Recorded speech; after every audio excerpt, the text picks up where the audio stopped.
நான் என்னெல்லாம் இதுக்கு முன்னாடி உங்களை கேட்டேன்னு தெரியும் இல்லையா? உங்கள் ஒருத்தங்க கிட்ட நான் தினம் நீங்கள் காஃபி குடிக்கிறீங்களா இதை நான் எப்படி கேட்டேன்? To you drink coffee daily? அதுக்கு நீங்கள் ஒருத்தங்க எனக்கு முன்னாடி இருக்கீங்க இல்லையா? நீங்கள் என்ன பதில் சொன்னீங்க? ஆமாம், தினம் நான் காஃபி குடிக்கிறேன். Yes, I drink coffee daily.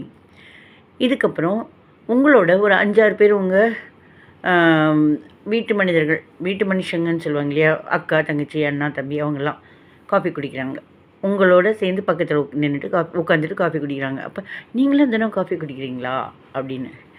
To you all drink coffee daily? All நீங்கள் எல்லோருங்கிறது நீங்கள் காஃபி குடிக்கிறீங்களான்னு சொல்லலாம். To you all drink coffee daily?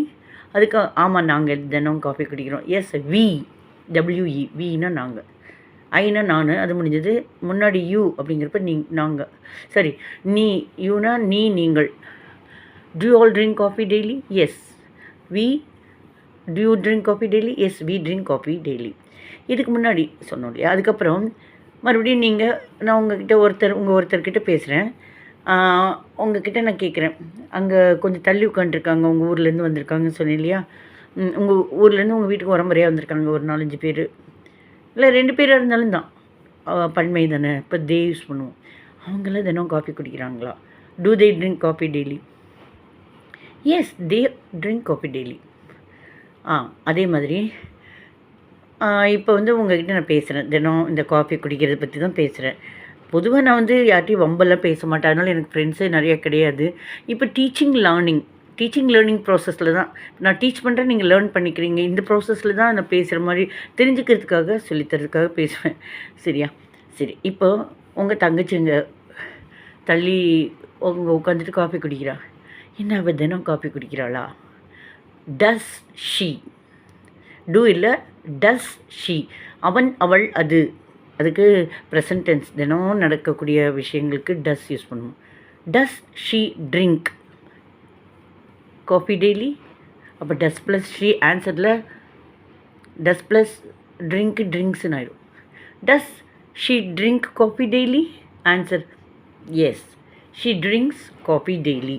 நான் கொஷின் கேட்குறேன், நீங்கள் ஆன்சர் சொல்லுங்கள். Does she drink coffee daily? அவள் தினமும் காஃபி குடிக்கிறாளா? ஆமாம், அவள் தினமும் காஃபி குடிக்கிறாள். Yes, she drinks coffee daily. Does ட்ரிங்க்ஸ்ன்னு ஆயிடும் ஆன்சர். அப்புறம் அவங்க அந்த பக்கம் போயிட்டாங்க. உங்கள் தம்பி அங்கே உட்காண்ட்ருக்காங்க, கொஞ்சம் தள்ளி உட்காண்ட்ருக்காங்க. என்ன அவன்னா உங்கள் தம்பியாக இருக்கலாம். அவன் தினம் காஃபி குடிக்கிறானா? அவர்னு கூட இருக்கலாம், அந்த இடத்துல உங்கள் தம்பிக்கு மேலே உங்கள் அப்பா கூட இருக்கலாம். இங்கிலீஷை பொறுத்த வரைக்கும் ஹீனா அவன், அவர் எல்லாத்துக்குமே ஹீ இல்லையா? அவன் தினம் காஃபி குடிக்கிறானா உங்கள் தம்பியாக இருந்தால், இல்லை உங்கள் அப்பாவாக இருந்தால் அவர் தினம் காஃபி குடிக்கிறாரா? Does he drink coffee daily? ஆமாம், அது தம்பியாக இருந்தால் எஸ், ஆமாம் அவன் தினம் காஃபி குடிக்கிறான். Yes, he drinks coffee daily. அதுவே ஹீங்கிறது பெரியவருக்கும் ஹீ தான் சொல்லுவாங்க இங்கிலீஷில். ஆமாம், அவர் தினம் காஃபி குடிக்கிறாரு. அப்பா அங்கே சைடில் உட்காந்துருக்காங்க இல்லையா, அவங்கள பற்றி கேட்குறப்ப yes, he drinks coffee daily. இது வரைக்கும் ட்ரை பண்ணி பாருங்கள்.